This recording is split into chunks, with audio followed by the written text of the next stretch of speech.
are now continuing the part 2 of reproduction in plants, and we're going to start off with the artificial methods today. So last class we were talking about the natural methods, and today we will be talking about the artificial methods. Artificial methods can be classified as the conventional method and the non-conventional method. When we use the word conventional method, it means that it is being used for a very long time by our forefathers, like the farmers, the agriculture. They didn't really have any skills in that. It didn't require any learned institutional learning for a conventional method to be followed. But whereas when we use the word non-conventional, it is very recent, which is very more advanced and definitely requires a skilled labor for doing a non-conventional method. So we are now going to start off with the conventional method, the grafting. Okay, the first one we will go with the cutting, which is more simplified. So cutting technically means you're cutting a branch of a stem.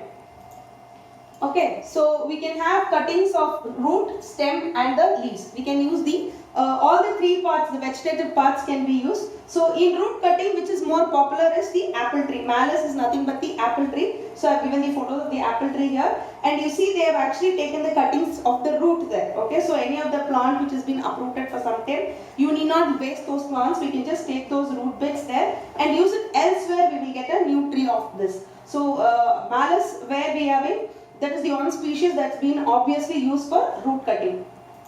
And for stem cutting, we have seen all this. Okay, hibiscus, bougainvillea, murugachedi, that is moringa. Okay, all this we just take a stem, we borrow from the neighbors. Can we have a twig of this? Like that, we borrow from the neighbors and we use. So I've just given you the picture of here, the cutter here. So we can just cut a twig and we can plant it elsewhere in the pots or the place we have, and we get another new plant altogether. So here leaf cutting, normally we use bryophyllum. We also can use the begonia. These two are the common plants where we take the leaf bits and put it in the soil, because both these leaves have epiphyllous buds on their edges or the margins, and when we put it in the soil we get the new plant. So here we can actually compare this to a natural method also, but why we use the word artificial method here for leaf cutting is we intentionally cut off a leaf from the plant and put it into the soil instead of leaving the plant on its own and the leaflets falling off the plant. We intentionally cut the leaf plant and plant it elsewhere. Okay, so that is begonia and bryophyllum is used for leaf cutting. So this is the fundamental basic thing that we are all known to use, cutting. Okay, the next method is grafting.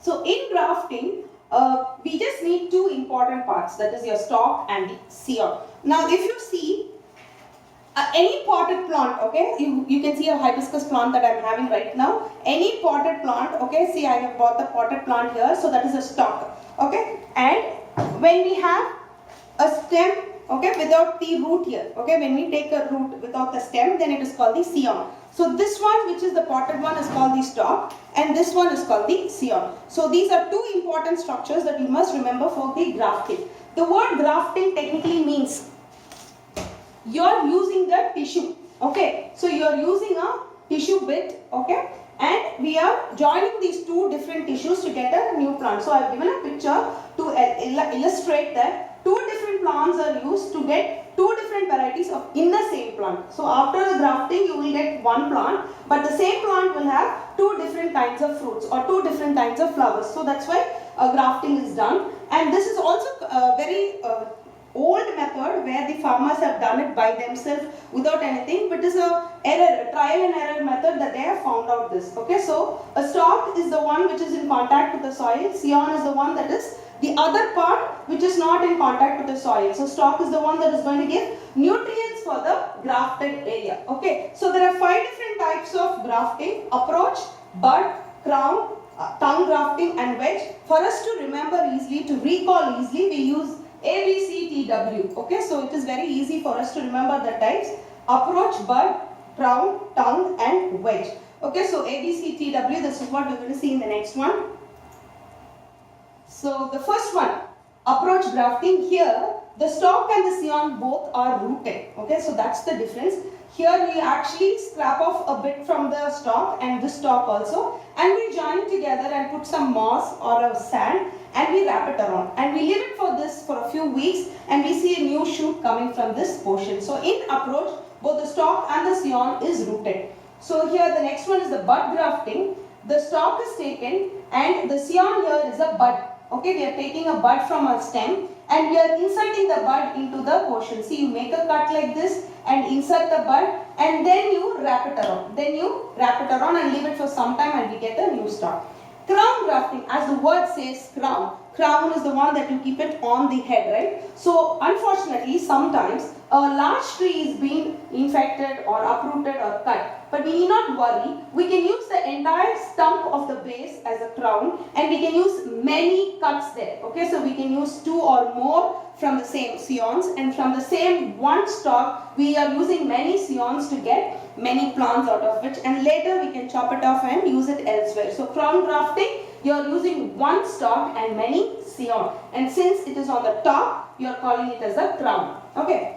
Tongue grafting, here you are cutting in such that it is a shape of a tongue. Okay, the stalk is made a shape of a tongue and scion is made like a ridge there. Can you see that gap here? So and then it is inserted and then wrapped around. Okay, so that is why it's called tongue grafting. In wedge, you make a gap. Okay, what is a wedge?